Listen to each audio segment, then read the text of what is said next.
Cấm xe rồi cứ đi loạn lên đi.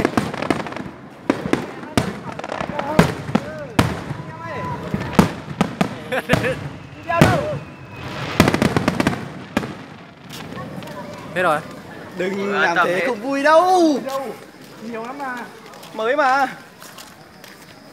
Đi ra nhanh chỗ này. Nhau đi không tí lạc. Kimono. Mình lạc thì mình cứ đưa về mà Tuấn mà lạc là thì nó lồn đấy. Sao mà sắp anh? Hả? Sao mà sắp? Biết được về không? Sao cứ đi theo các anh thôi. Thế thì anh bảo là lạc không cẩn thận nó sấp mặt đấy. Còn kia đùi trắng chứ. Đấy. Ui, mãi lồn thịt vậy.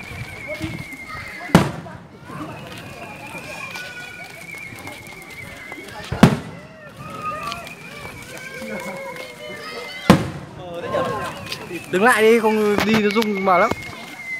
Chửi anh liền. Bắt đầu quay chưa? Quay đi. Đèn. Anh nhóm đèn. Thế dừng lại chỗ nào nhỉ? Hả? Thế chỗ này dừng lại không đi quay tiếp đi. Tạm dừng đó. Giữa đúng không? Đấy, ở giữa lại mất rồi. Anh ở lúc giữa mất mà. Đây có cái tạm dừng cái gì không nhìn thấy à? Trông ấy.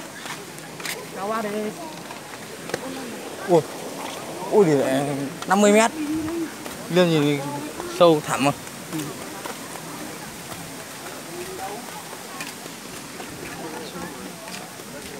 Đi bên kia cơ mà. Lên đường bên kia cơ mà.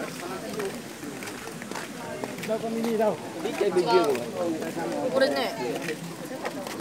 mà. Ra cầu ấy.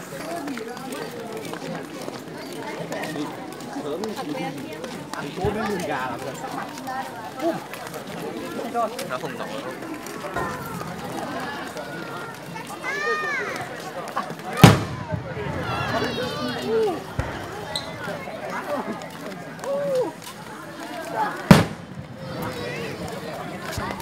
Đây đi sang cầu này, wifi trực tiếp quay trực tiếp luôn. Ở đâu? Đi sang này này. Con đi. Sợ tí đông quá.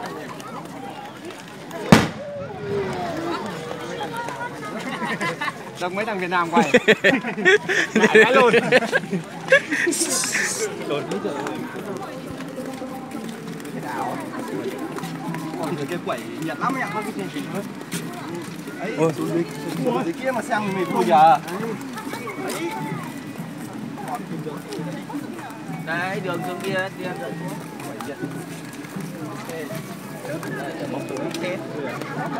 Ui, đẹp vãi.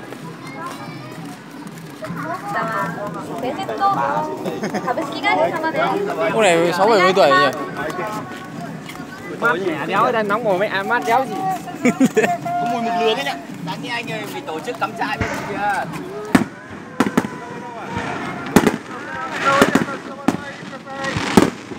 Đây.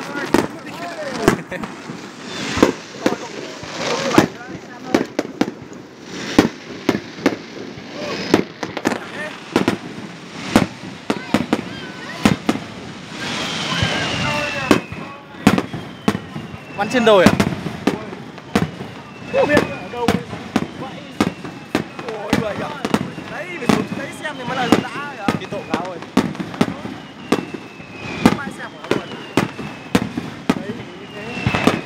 Hôm nay em cứ đi kia chứ. Bắn kinh nhỉ? Về dưới kia đông dưới kia mà. Quay đẹp vai.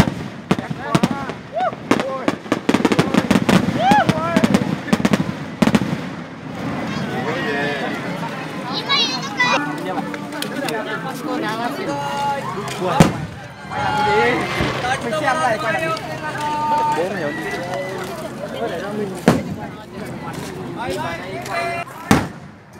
Mình treo lên cái sao rồi.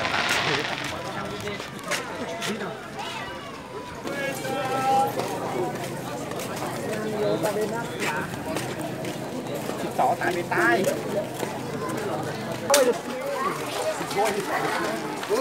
Ngôi trâu rồi này.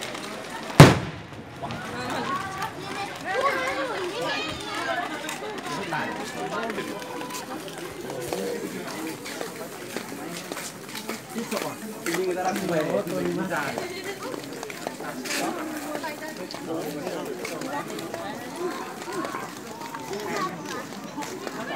Kiểu lễ hội luôn nhỉ.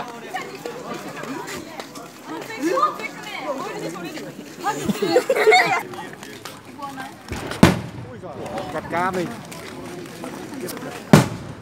Ôi giời qua.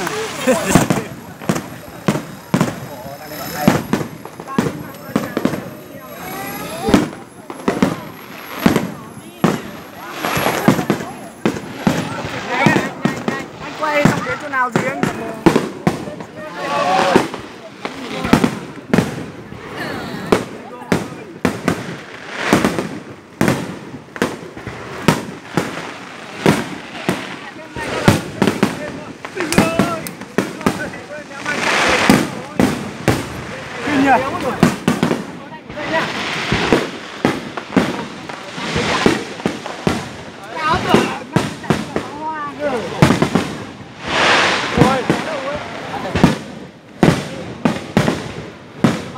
Để dành mấy quả tí nữa còn bắn hết mẹ. Bắn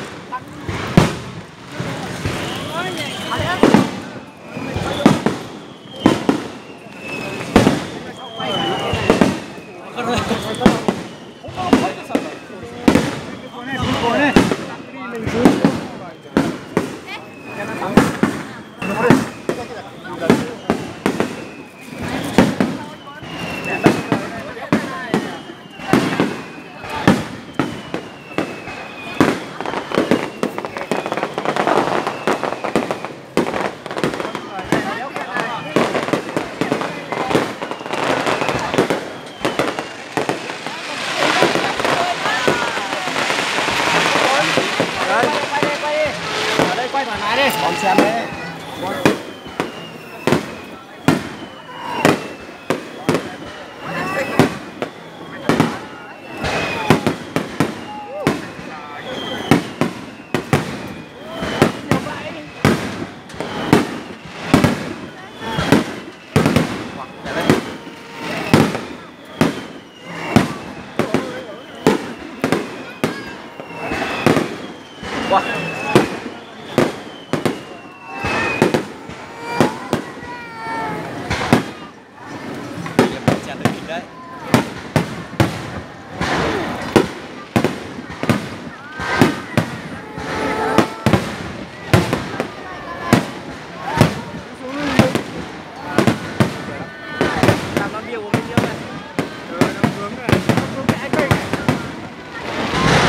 Wow.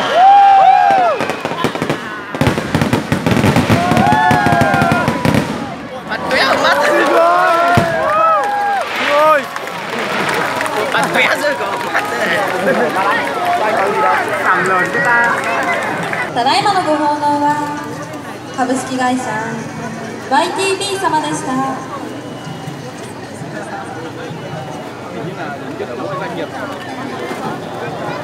Kia là cái thuyền không ạ? プログラム21番早打ち4号一発早打ち5号一発 đầu bắn xuống 360 quay. Bắn đi. Quả đấy là báo hiệu thôi. báo hiệu rồi. Bùm. Ôi, Đẹp luôn. quả vậy. Như kiểu nhà cắm ma nhỉ. Chưa ghi. Hết rồi. Mấy Đây. đứa cứ dơ ありがとうございました。 Hết, kết thúc một た buổi. だいまのご奉納は Rồi. アイリスオーヤマ株式会社 Đây rồi, chết với Tùng rồi, chết với Tùng rồi. Nó. Đó. Nổ. Còn nhỉ. Nổ phát nữa. Xin lỗi rồi. Đéo qua mạng mới cay đi. Mạng ăn quả trực tiếp luôn. Rồi. Iso này sợ. Này Cái rồi đây à? Này đéo hay. để tôi nổ chục quả với cái này là tôi kiểu là Ôi ơi, quả này Chết với ơi. Tùng rồi, chết với Quả Tùng này rồi. chết ông. Ôi. Nổ cái đéo méo à? À trái tim.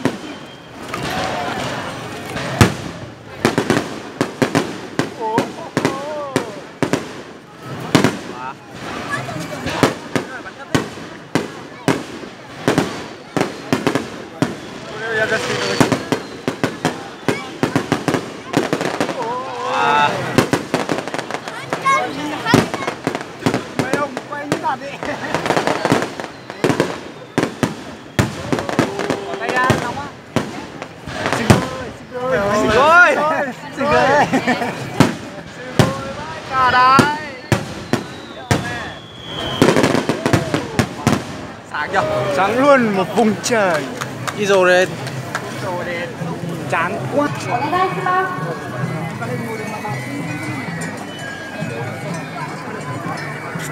Boom. Wow.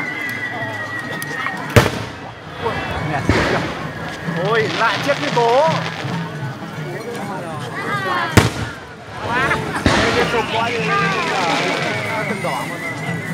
Lại chết với bố, chết. Thôi anh quay nhá. Sao lại tắt đi vậy? Tắt đâu đang lấy đây đang quay.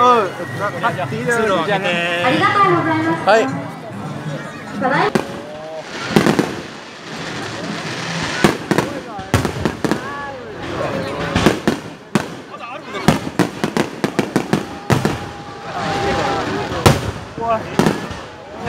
Mình đứng gần quá.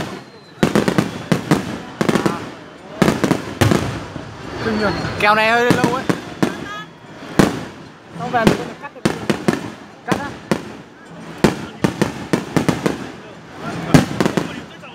Máy của anh quay đẹp, máy tu quay đẹp rồi.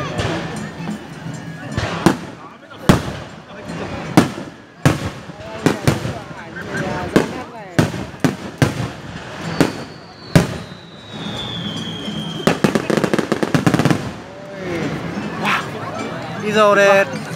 Mẹ, bố vừa bật lên. Xong xuống chỗ đám ma cái xong nó bóng trăng chỉ chắc mình như nào. Như nhà đám ma. Gặp cát biển ếch rồi chết rồi, chụp một phát mấy chục cái ảnh rồi. Chụp bình nữa chứ. Mới đầu em cứ tưởng là pháo hoa nó bắn chỗ này. Hóa ra cho phải. Thuyền. Thôi là không bắn à. Bắn để tắt video này. Cứ để đây, đi nữa.